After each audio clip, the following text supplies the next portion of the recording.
A few days ago, a young man who I'll call Joe told me a story, a personal story. He said this past year, 4 days before his wedding, he's 25 years old. 4 days before his wedding, the wedding was called off. He was in agony. It was so hard. He was anticipating this day for so long. He didn't know where to put himself. He said, I just need to get away. I need to get away for a few days and clear my head. So he called up a friend of his in Florida. He lives in Brooklyn. He says, could I come stay with you for a few days, clear my head? Of course. He gets on a plane, and the whole way there he's saying, Hashem, please, I need chizuk. Show me you're with me. Show me a hashgacha. I need to see you now more than ever. He lands, gets off the plane, he sees his friend. His friend has his friend with him. Who's this friend? We'll call him Yitzchak. Yitzchak and Joe and the other one, they go out for dinner. And they're talking. And Joe and Yitzchak, the new friend, is talking for hours and hours. And he hears his whole life story. Yitzchak tells him, I got married at 20. I was from Borough Park. I got married at 20, but I was $40,000 in debt. And I moved to Florida hoping to do something there.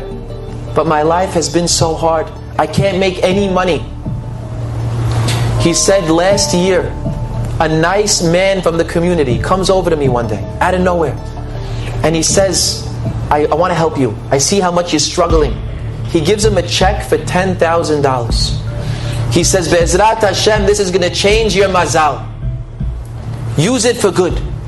He's thinking, what am I going to invest in? I have to make some money out of this. And then Corona hits.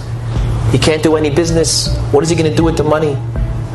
Somehow he got involved with Amazon. And this past year, he made over $500,000 on Amazon. And he paid back the $40,000. And he got out of debt. And he's back on his 2 feet. And he said life, although the world was a hard place to live in, for him life was great.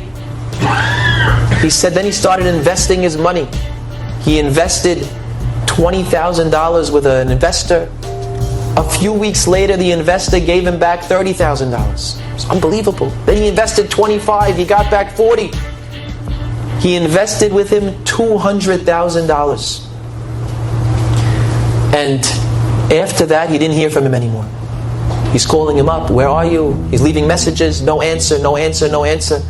He says, I don't know where he is. He ran away with my money. And now I'm broken. $200,000. So Joe tells him, you know what? I'm here to clear my head, but I feel bad for you. I'm going to help you. I'm going to try to track him down. I'm going to dedicate my trip to helping you. The next day, they're trying to do some research. They find out last night, this man was shot and killed, lo alim. They think it was from the mafia. He wasn't investing people's money, he was gambling their money. And he gambled away the wrong people's money. At this point, the fellow realized, Yitzchak, he's never getting his $200,000 back.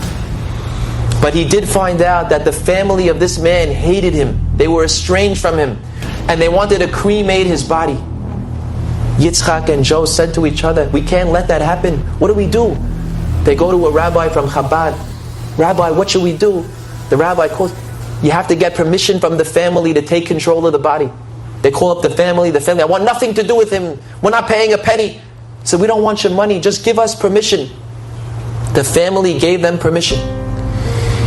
This Yitzchak, who lost $200,000 with this man, heroically took money out of his own pocket and paid for his burial. And he went and he made him a funeral. And it was with only a few people there. And Joe said, what I saw at that funeral blew me away. Yitzchak gets up in front of the 5 people and he puts his hand on the aron of this man and he says, I hereby forgive you for the $200,000 you are mohel you. Mahulach, mahulach, mahulach. I don't want you to go to the next world with this debt on you. And Joe said, I couldn't believe what I was watching. And we went and we carried the body and we did the burial. The whole scene was surreal. He said the very next day, Yitzchak made an investment that earned him $200,000 that day. And he said, I saw Hashem. I saw Hashem with my own eyes. He forgives 200,000 and makes exactly 200 the next day. I got the chizuk that I needed. He said that whole experience, carrying a body, made me put life into perspective. I know I'm going through a hard time, but I know there's a bigger picture. And the rabbi that helped them with the burial now gives this Joe chizuk once a week on the phone from Florida. He said, Hashem showed me He's with me. That was the chizuk that I needed, just to know Hashem is with me.